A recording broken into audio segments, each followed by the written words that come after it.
एक गणना मैं आपको बताता हूं।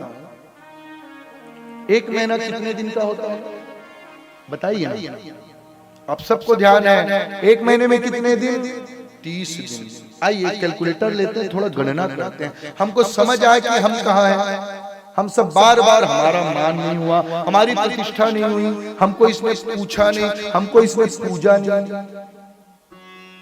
12 महीने का कितना वर्ष? एक वर्ष। 6 महीने का अयन, 15 दिन का पक्ष, कृष्ण पक्ष, शुक्ल पक्ष।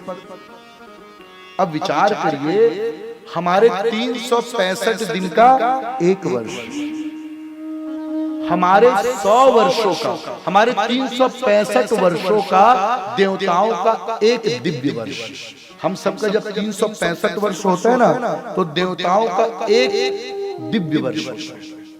अब देवताओं के इन एक दिव्य वर्ष में के हिसाब से 4,35,000 वर्ष का कलयुग।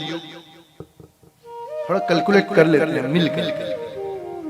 4,35,000 वर्ष का कलयुग किस वर्ष के हिसाब से? देवताओं के वर्ष की।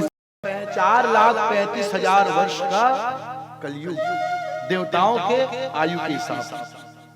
अब इससे डबल, इससे डबल द्वापर युग, द्वापर युग से डबल त्रेता युग, त्रेता युग से डबल सतयुग। अब ये चारों घूम गया तो क्या हो गया?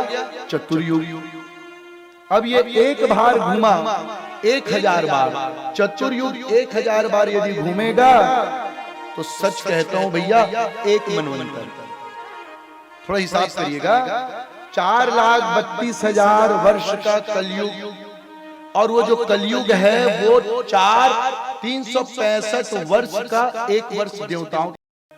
अब ये जो चतुर्युगी है ये 1000 बार घूमेगा तो एक मनवंतर, जिसमें चतुर्थ मनवंतर की कथा मैंने अभी अभी आपको सुनाई, जिसमें त्रिकूट पर्वत में गज रहता है।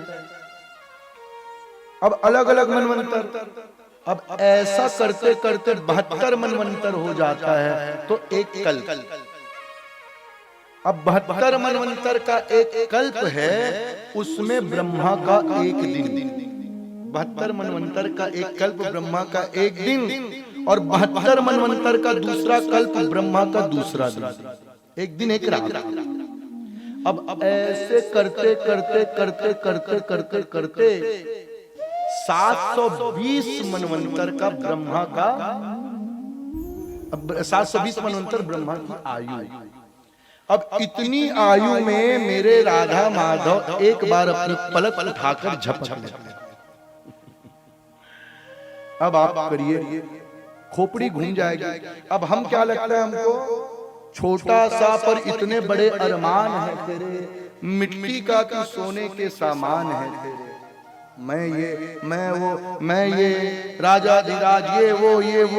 भैया आप कहाँ लगते हैं? ये बड़ा ब्रह्मांड है, उसमें भी इतनी कल्प, इतना मनवंतर।